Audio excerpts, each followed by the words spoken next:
Okay, so today we're going to be working on a 2018 Honda Accord EXL. We're doing the rear brakes, pads, and rotors.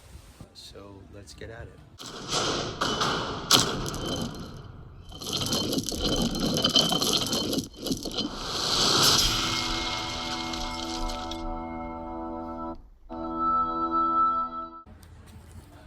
For this job, I'm using the Raybestos Element 3 rotors. These are corrosion proof, and I've never used these brake pads before, but these are Evolution by Power Stop, and they're the Z23. So let's give it a shot and let's see how they work. So I've already taken the wheel off, and that's for another video, but this is the rear right tire. And the first thing that we're gonna have to do is loosen this screw on the rotor. This is probably the hardest part of the entire job. You're not gonna be able to use a regular Phillips. You're gonna have to use a impact screwdriver, something that looks like this. And you'll have it's not a Phillips bit, it's a specific bit you wanna use for that. And you're gonna hit this thing maybe 10 times pretty hard, and it's gonna put rotational torque on that screw, and it's gonna loosen that screw up. Okay, so we've already loosened the screw with the impact screwdriver. We're just gonna take this screw out. What I'm gonna do afterwards, when I reinstall, is I'm going to put a little bit of anti-seize on this screw, so it makes it easier if I ever have to take this off again. Okay, so the next thing we're gonna have to do is use a 7mm Allen. You wanna get something that's gonna look like this, fits on a ratchet. And we have to loosen this here, and there's another one down below here. And the first thing you're gonna have to do is take this little cap off. It actually even comes off by hand. You don't really need any tools. You take that one off.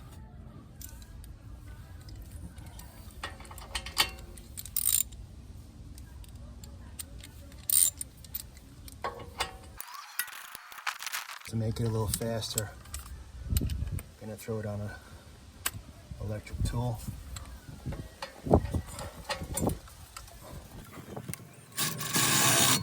Make sure you push the screw all the way out. You can poke it through so that it doesn't hang up.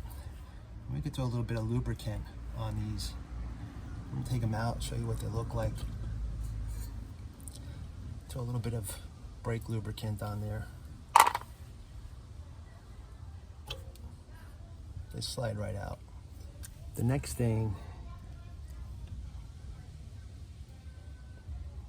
we want to do is loosen this connection here. This is a wire harness that goes to your actuator here for the brake, and that'll slide right off. We'll just use a screwdriver to kind of push it back. The next thing we want to do is remove this retainer spring. You could just use a screwdriver and kind of just jimmy.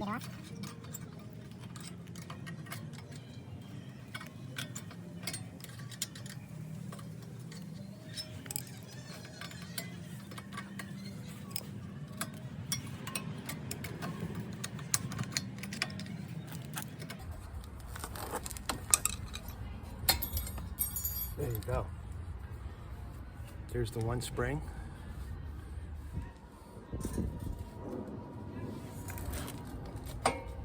Now we want to just kind of jiggle the caliper off. There we go. And there's one of the pads, which actually this one on this side doesn't look terrible, has a little bit of life left on it. But we're gonna change it anyway because I don't like the way these rotors are starting to wear. And here I just poke on this. This will come off. Next thing we need to do is remove this caliper bracket.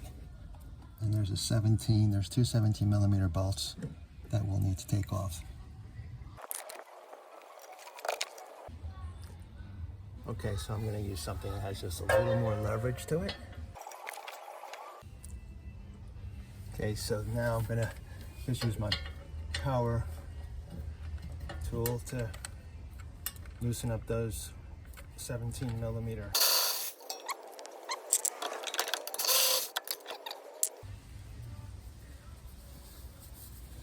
Be careful your caliper isn't dangling from the cables. Just sit it somewhere where it can rest. Now this bracket will come off. And we're just gonna clean this up. So I'm just using a wire brush. And we're just gonna get inside there.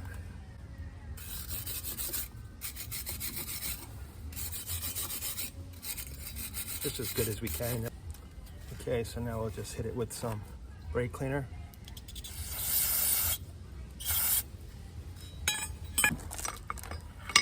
Now, sometimes the rotor is stuck on there pretty well.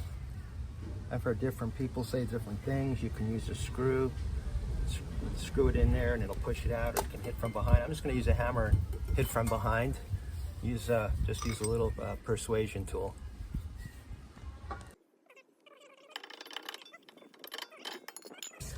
Kind of clean up all around here before we put the new rotor on.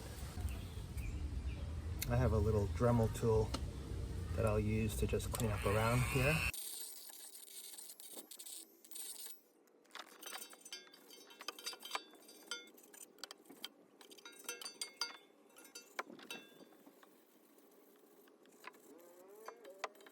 Hit it with a little bit of brake clean.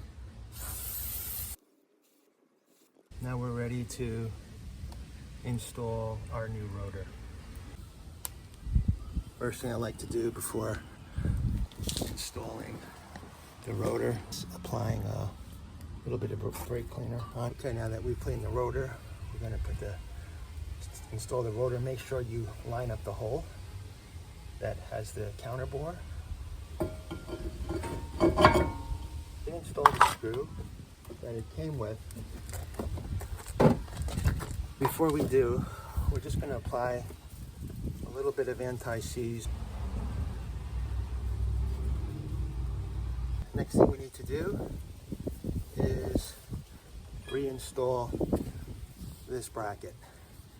It goes back the same way we took it off. 17 millimeter bolts, always start the bolts by hand.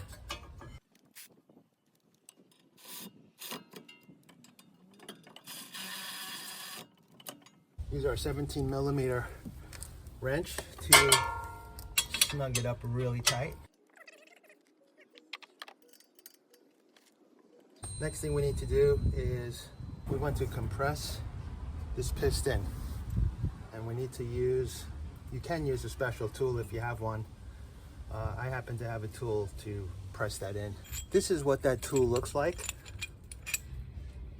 Has all different fittings that come with the kit, and the reason they give you all these different fittings is because if you look closely on this piston, you have a couple of indentations in here, and you have to have the right size. Otherwise, I've seen people use needle nose pliers to turn it, and you may, at the end of the turn, if it holds up and it's not compressed deep enough, you may have to actually use another tool to just physically compress the piston all the way back so that it will fit over the new brake pads. Is install our brake pads.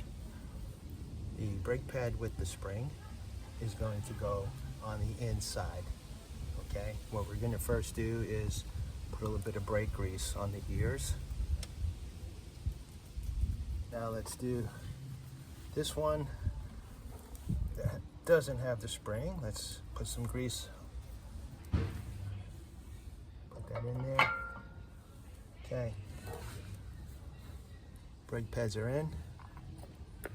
Now we have to put the caliper on. There we go.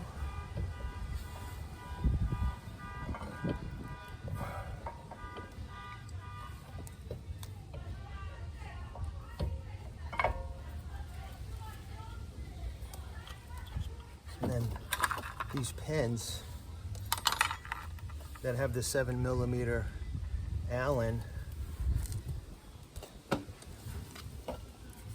I'm going to put a little bit of brake grease on that too.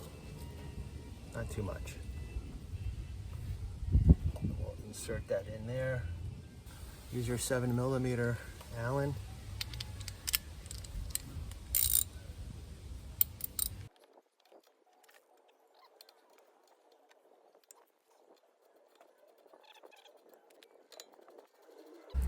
Started. Let's use our electric tool. Make life easy.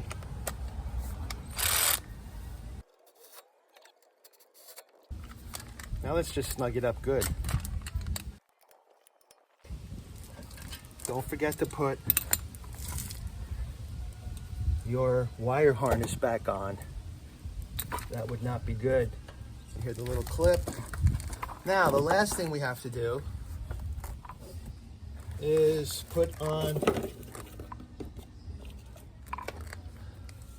this little spring retainer clip. This is a new one that came with the Power Stop brake pads.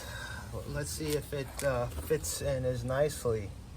You have to just kind of, maybe we'll just get this side in first.